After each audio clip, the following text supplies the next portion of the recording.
content de te revoir.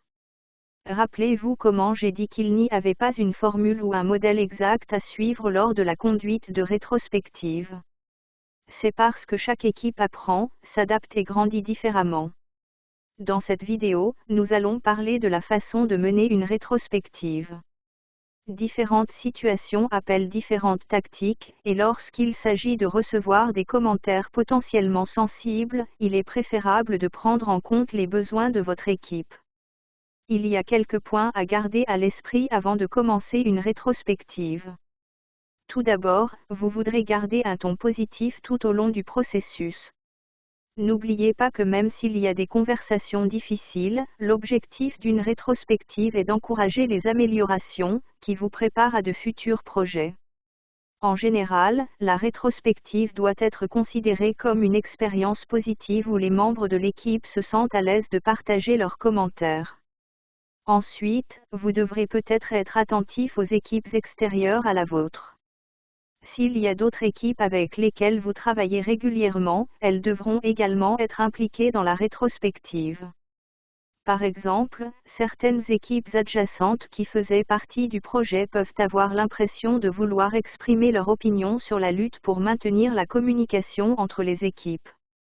S'ils choisissent de ne pas participer à la rétrospective, vous voudrez au moins partager vos découvertes avec eux. Après tout, le lissage des interactions entre équipes et des transferts de livrables est un sujet de discussion fréquent dans les rétrospectives. Comme mentionné précédemment, vous pouvez utiliser divers accessoires et outils pour mener votre rétrospective. Voici un exemple de ce qu'une rétrospective pourrait impliquer. Comme vous le remarquerez, il est assez vaste et offre de nombreuses possibilités de détails. Vous voudrez encourager autant de commentaires que possible de votre équipe. Le modèle de rétrospective est un document standard, avec de la place pour les chefs de projet à remplir et à discuter avec leurs équipes et à l'utiliser pour guider la conversation. Parcourez la chaîne des événements de la même manière qu'ils se sont produits en temps réel. Que s'est-il passé pendant la phase de planification? Qu'est-ce qui aurait pu aller mieux? Où votre équipe a-t-elle eu de la chance? Et pendant la phase d'exécution. Pendant que vous faites cela, remplissez la section des leçons apprises, qui est un espace pour vous permettre d'élaborer sur des choses que vous pourriez faire différemment la prochaine fois.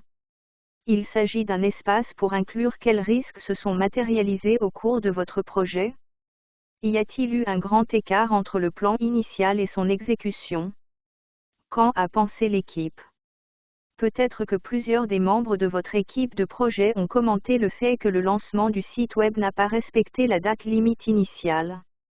Pour cette raison, les membres de l'équipe de vente n'ont pas atteint leurs chiffres ce mois-là, le service marketing a dû changer la date de plusieurs contenus et publicités, et le sponsor a dû répondre aux investisseurs qui étaient impatients de voir le site web. Les membres de l'équipe sont maintenant contrariés car si vous aviez donné la priorité à l'achèvement du site web et passé moins de temps sur des tâches moins importantes, cela aurait peut-être été évité.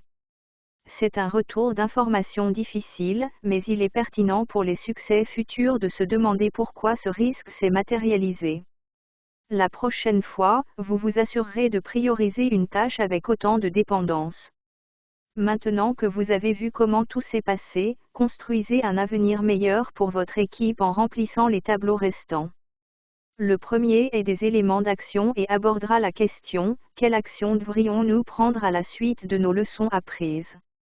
Vous commencerez sur le côté gauche avec les éléments d'action que vous souhaitez traiter, puis vous parcourez les cellules à droite en incluant des informations telles que « taper comme dans » est-ce un outil, un processus, une équipe, ou autre chose.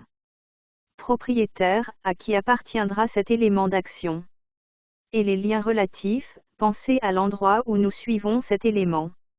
Le tableau suivant porte sur les considérations futures. Y a-t-il des risques qui pourraient devenir des problèmes s'ils ne sont pas traités au cours du prochain trimestre? Avez-vous besoin de transférer la propriété de ce projet à quelqu'un d'autre? Incluez-les et assurez-vous de remplir les autres cellules, notamment, type, est-ce un processus, une équipe ou autre chose? Contact qui peut être une ressource sur cette procédure si nous avons besoin de la référencer plus tard. Et encore une fois, tous les liens qui peuvent sembler pertinents à ce sujet. Cela pourrait être une documentation pertinente si vous faites passer le projet ou peut-être un registre des risques de votre projet. Et voilà. Maintenant, je vous ai montré une rétrospective assez standard au fur et à mesure que vous la remplissiez, mais si vous sentez que votre équipe a besoin de quelque chose d'un peu plus interactif, n'hésitez pas à vous amuser avec. La façon dont vous collectez ces informations auprès de votre équipe peut être plus innovante qu'une simple liste. Vous pouvez utiliser un codage couleur, des notes autocollantes, des colonnes avec des emojis et tout ce qui, selon vous, conviendra à votre équipe et les gardera engagés. Quoi que vous fassiez, assurez-vous de conserver les leçons apprises dans vos prochains projets. Dans la vidéo suivante, nous récapitulerons toutes nos propres leçons apprises de ce module. On se retrouve là.